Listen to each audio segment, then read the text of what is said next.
Education is that great equalizer, right?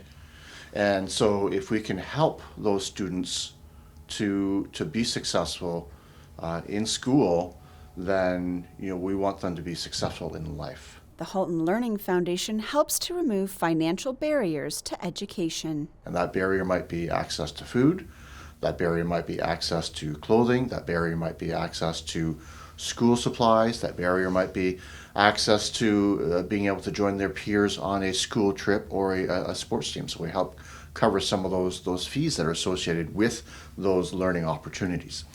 They also fill requests for specific items, like a uniform and safety boots for a co-op placement. We were able to provide that assistance for him because his intent was to hopefully get a job with this employer after the co-op placement. And he had the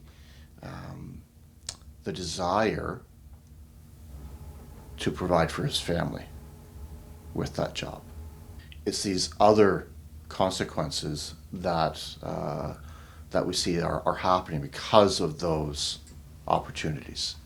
Right now, 1 in 10 students are living in a low-income household.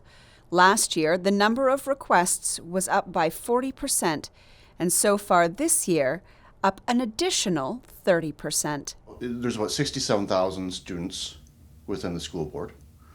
And so right now, if we're reaching about 2,000, there's still a gap between those 2,000 students we're currently helping and the, essentially over 6,000 students that would suggest that we need to help with that 1 in 10 statistic.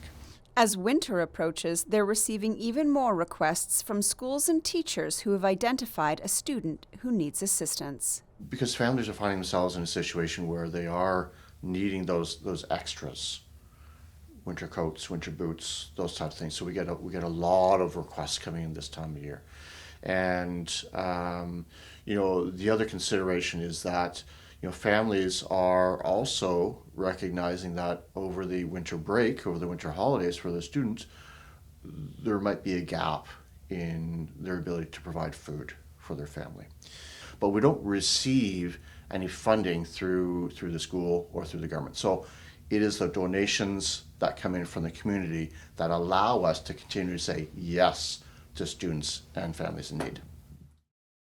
If you're able, you can make a donation or find out more at their website, haltonlearningfoundation.ca.